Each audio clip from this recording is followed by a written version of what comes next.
बेघर लोगों के लिए काम करने वाली एक गैर सरकारी संगठन सेंटर फॉर होलिस्टिक डेवलपमेंट ने एक दावा किया है। वो दावा है कि 11 से 19 जून के बीच दिल्ली में भीषण गर्मी के कारण 192 बेघर लोगों की मौत हुई है। हम देख भी रहे हैं कि किस तरह से दिल्ली में जल संकट जारी है तो गर्मी का कहर भी है। आइए आपको बताते हैं क्या है उनकी इस रिपोर्ट में।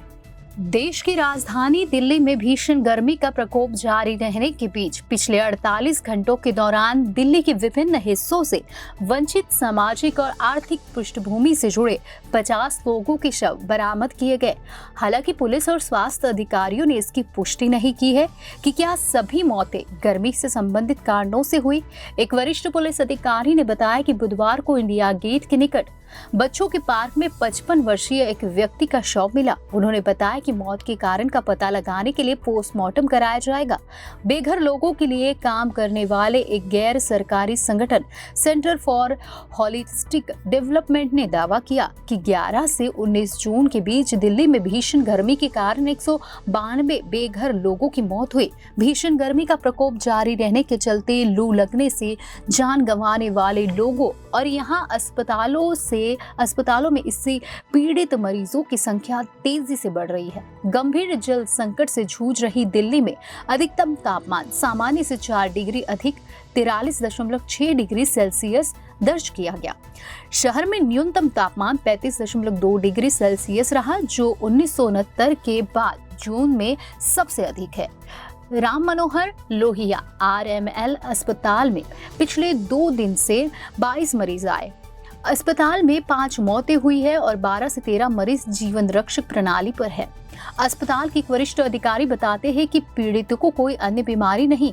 जब ऐसे लोग अस्पताल आते हैं तो उनके शरीर का तापमान दर्ज किया जाता है और यदि ये 105 डिग्री फ़ारेनहाइट से अधिक पाया जाता है तथा कोई अन्य कारण नहीं होता तो उन्हें लू से पीड़ित मरीज घोषित कर दिया जाता है। उन्होंने बताया लू के कारण मरने वालों को हीट स्ट्रोक का संदिग्ध मामला घोषित किया जाता है।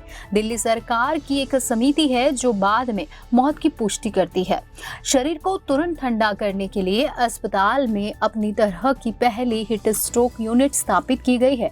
अधिकारियों ने कहा इस यूनिट में कूलिंग तकनीक है जो मरीजों को बर्फ और पानी से भरे बाथ टब में रखा जाता है। जब मरीज के शरीर का तापमान 102 डिग्री फ़ारेनहाइट से नीचे चला जाता है तो उनकी निगरानी की जाती है। अगर उनकी हालत स्थिर होती है तो उन्हें वार्ड में शिफ्ट किया जाता है, अन्यथा उन्हें वेंटिलेटर पर रखा जाता है। भर्ती होने वाले ज्यादातर मरीज मजदूर है। सफदरजंग अस्पताल में लू लगने से बीमार होने की कुल 60 मरीज आते रहते हैं, जिनमें से 42 को भर्ती किया गया। अस्पताल ने 6 लोगों को मौत की सूचना दी, जिसमें 60 वर्षीय एक महिला और 50 वर्षीय एक पुरुष शामिल है, जिनकी मंगलवार को मौत हो गई। पानी की कमी से होती है बेहोशी।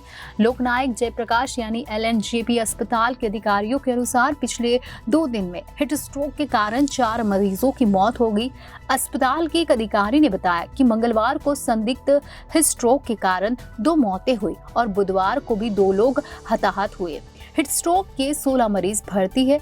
पीड़ित में से एक की 15 जून को इलाज के दौरान मौत हो गई। उसकी उम्र करीब 39 साल की थी। वो एक मोटर मैकेनिक था जो जनकपुरी में अपनी दुकान पर काम करते समय बेहोश हो गया था। जब उसे अस्पताल लाया गया तो वो तेज बुखार से जूझ रहा था। हिट स्ट्रोक के लक्षणों पर बात करते हुए अस्पताल के वरिष्ठ अधिकारी ने कहा कि मरीज शरीर में पानी की मात्रा घटने के कारण कभी-कभी बेहोश हो जाता है। उन्होंने कहा कि उन्हें बहुत तेज बुखार भी होता है, जिससे शरीर का तापमान 106 डिग्री से 160 डिग्री फ़ारेनहाइट तक पहुंच जाता है।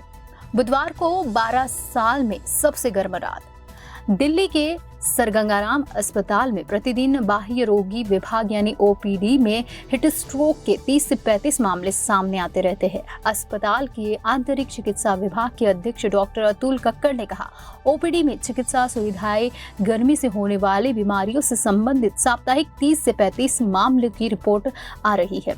इनमें मांसपेशियों में ऐंठन और थकावट जैसी स्थितियां शामिल है। भीषण गर्मी के कारण लूपस का प्रकोप बढ़ रहा है, जो त्वचा, जोड़ों और गुर्दों के अलावा अन्य अंगों को भी प्रभावित करता है।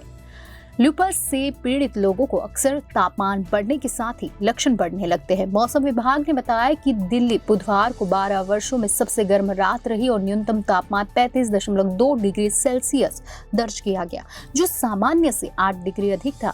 इस बीच पुलिस ने कहा कि उसे सुरक्षा गार्डों, भिखारियों या वंचित वर्ग के लोगों की अस्वाभाविक मौतों के संबंध में फोन पर सूचना मिल रही है।